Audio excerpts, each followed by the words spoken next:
Ladies and gentlemen, welcome back to Driven Wyld. Today we are talking about I turned that feature off. Doordash driver takes a risk and accepts Pizza Hut cash order. It backfires. So as we all know, on DoorDash there is the option for cash on delivery orders, and this person ended up taking one. And normally I don't recommend doing a cash on delivery order under any circumstances, and it seems based on the banner and the title we are about to see the reason why. So with that said, I want to go over everything that's being said in this article, how it actually is for DoorDash, UberEats, and Grubhub drivers, their corresponding customers, and everything in between. So with that said, let's get started. One of the biggest benefits as both a customer and a driver for DoorDash is that all financial transactions are done through the app. The option for tipping and payouts for the food are all charged to the customer's credit card, so the delivery driver simply grabs the food and gets it to the customer in a timely fashion. Yeah, that just about sums it up. There's no cash transaction between the driver and the customer, and simply put, there's more of a guarantee on how much you're going to be paid. So it actually makes sense to do it this way. The only thing I would say is slightly off base is that there is an option for the customer to tip more in cash after, but that's not a measurable thing, and you can't calculate that as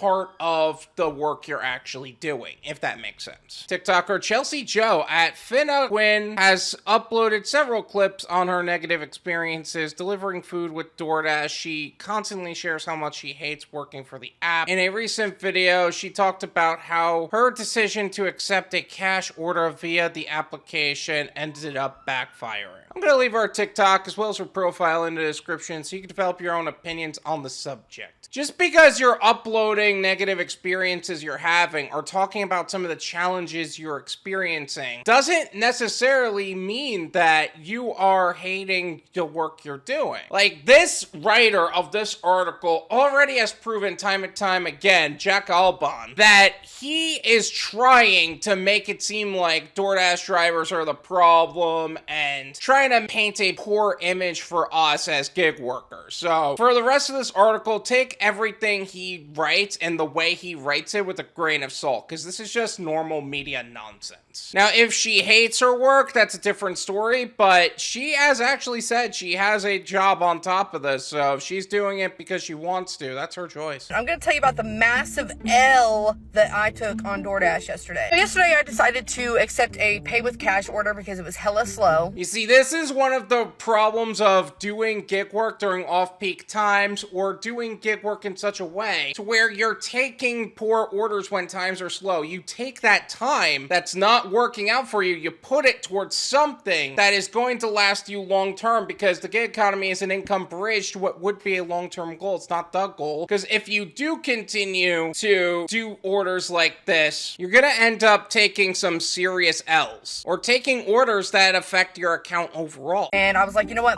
I'm gonna around and find out, and boy did I around and I found out. See what I mean? The order was for a Pizza Hut pickup, which Chelsea Joe says went off without a hitch. She got the food with no problems or notable obstacles worth mentioning. Her problem started when she had to do the actual delivering part, noting that the food needed to be brought to an apartment complex. That's always where the problem is. There are issues you have at the restaurant, but not with cash on delivery orders. This was more for the customer, and that's usually where the problem is 9 times out of 10. There's like building A, building B, building C. And I can't even get into the buildings unless I'm buzzed in from the inside. Like, I have to have a certain person from that room number buzz me in to be able to get inside. So the address takes me to the complex. It doesn't take me to an apartment specifically. It doesn't take me to a specific building. Just takes me to the complex generally. And they have zero other information. Doesn't that suck? You gotta actually make sure that you're going to the right place too. The address brings you to maybe the leasing office or just the overall entrance to the complex of apartment buildings, but not to where the building is or the proper entrance to that building. Sometimes you need to go through a specific entrance to get to the specific apartment. Otherwise, you go up 3 stairs to go down 3 stairs to only go across to go up 3 stairs again. And the customer really has to be sure that they're doing the right thing by you at the end of the day. Otherwise, they're just not getting their stuff. Chelsea Joe claims she was left completely completely in the dark when it came to figuring out where the customer lived. No apartment number, no building indication, no building letter. So basically, they gave you the address of the overall apartment complex, but they didn't give you any other information. Let me guess, they also ghosted you too, because that's just how they are. Her first reaction in this situation would be to simply call the customer on the number that they have associated with the account. However, Chelsea says that she tried hitting them up, and it turned out the number ended up being out of service. Like, it feels like you know that that person's trying to scam you. Like, they're going so far out of their way to scam you at that point. Why would you order DoorDash if you don't have a phone in service? Or a correct number that they could call you on. It doesn't even have to be in service. It could literally be a text now number, but you just need a number that the Dasher can contact you. The even better situation is when somebody orders and they just have no contact information at all. Like, I've actually had a DoorDash order where there was just no phone number associated with the account. That was the worst because I had to deliver it to the building and no one wanted to do their job. Chelsea Joe explains how big of a pickle she found herself in. The Dasher only receives $2.50 from the app, and the order for the food and tip is paid by the customer. Chelsea Joe says that the last time she took one of these orders, she ended up walking away with a $20 tip. Some customers are good like that, but they're so few and far between, it's still not worth pursuing.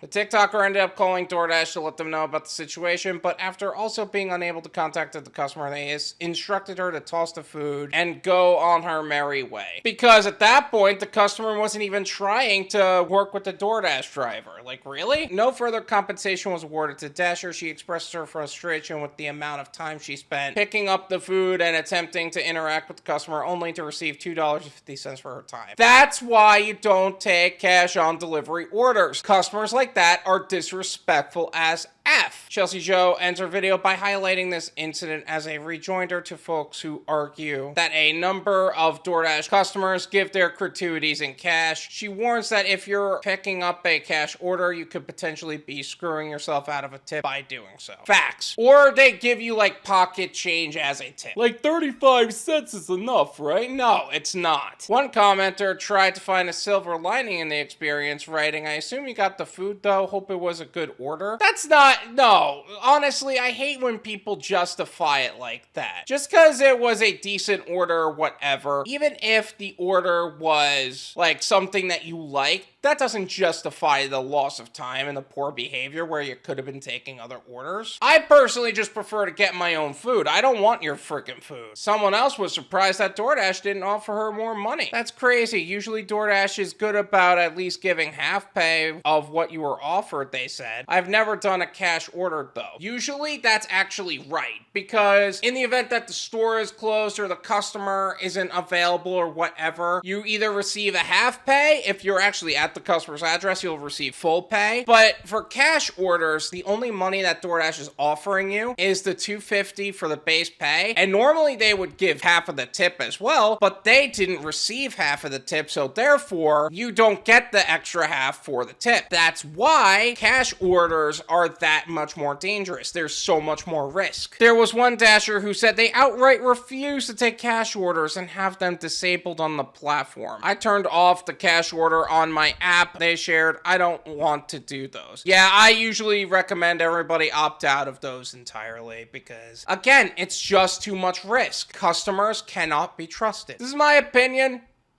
It's worth what you pay for it. None of you paid me.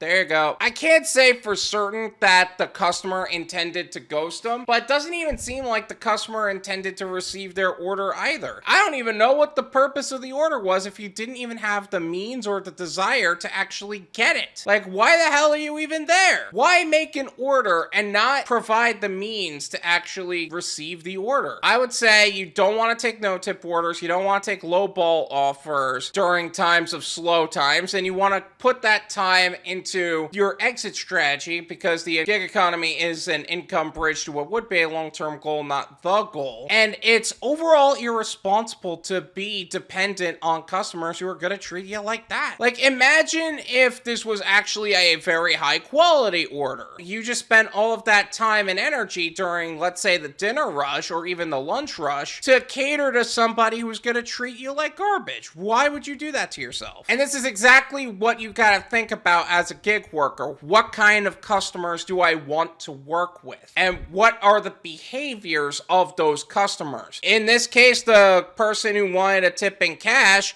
and pay in cash didn't even have the proper means to actually receive the order. All in all, I would highly recommend that you opt out of cash on delivery so that way you are not also in this person's situation. Thank you so much for watching. I really appreciate it. As always, make sure to hit the like button, subscribe if you're new, and I'll see you guys next time.